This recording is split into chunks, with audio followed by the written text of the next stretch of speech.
What up, team? Hope you all are having a good day. So today, I'm participating in a challenge that is going around. I've been challenged by sporting icons. It is this challenge here, the 8 category challenge. So pay attention, because at the end of this video, I'm going to be challenging 3 channels to do this challenge as well. And it just might be you. So let's get into this. Firstly, the most overrated boxer of all time. I've got the Brooklyn blockbuster, Rocky Marciano. Now many won't like me saying that, but my reasons for having Rocky Marciano as one of the most overrated boxers is, first and foremost, he was owned by the mafia.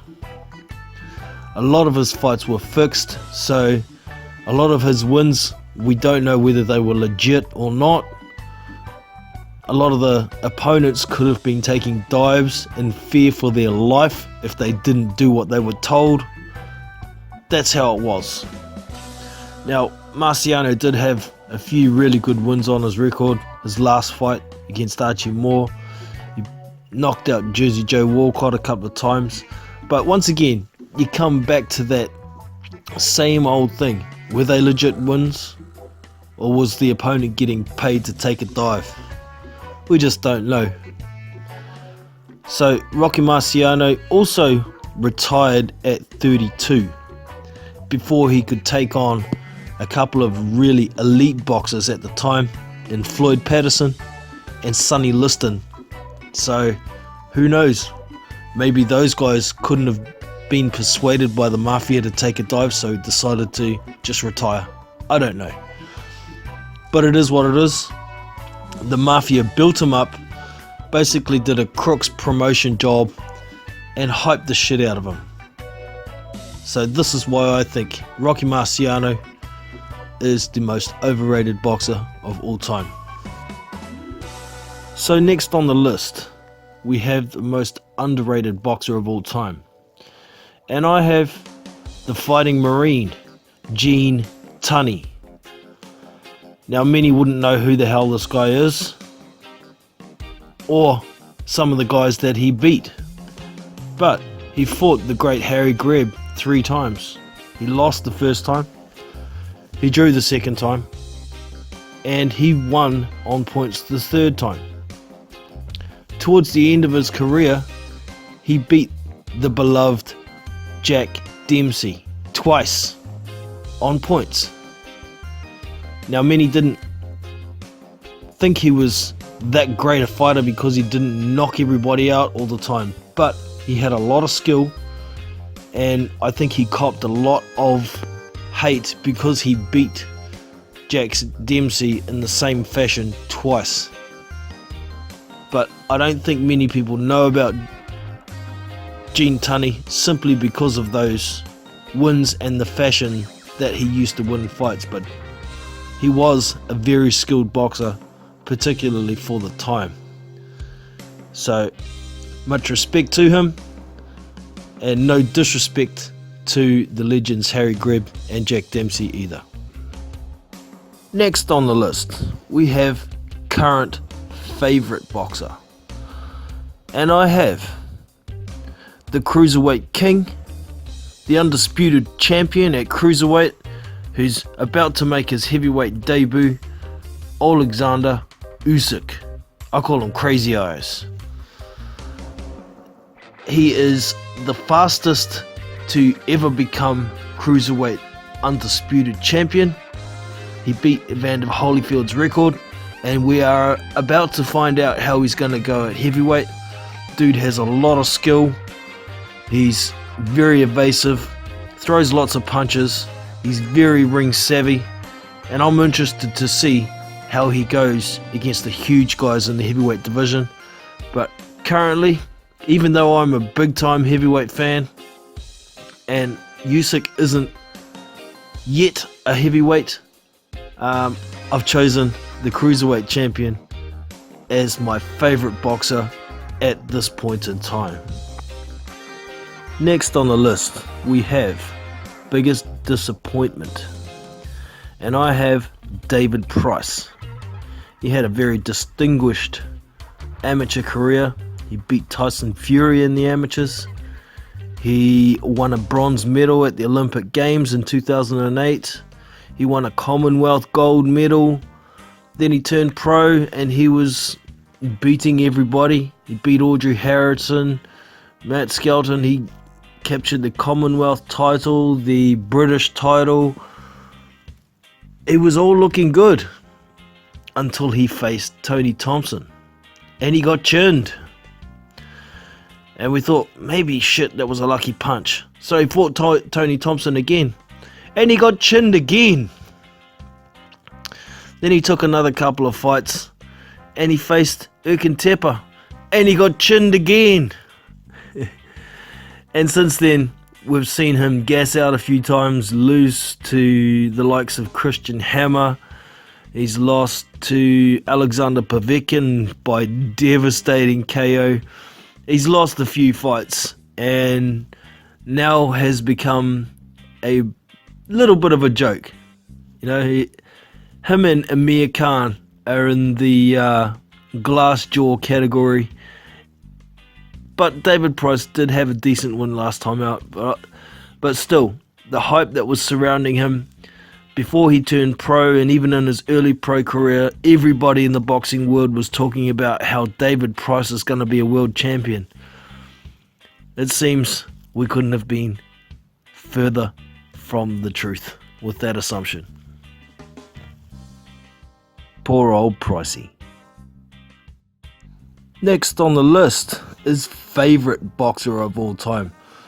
Now this one, most of you won't even know who this guy is unless you're from New Zealand. I've got Jimmy Thunder.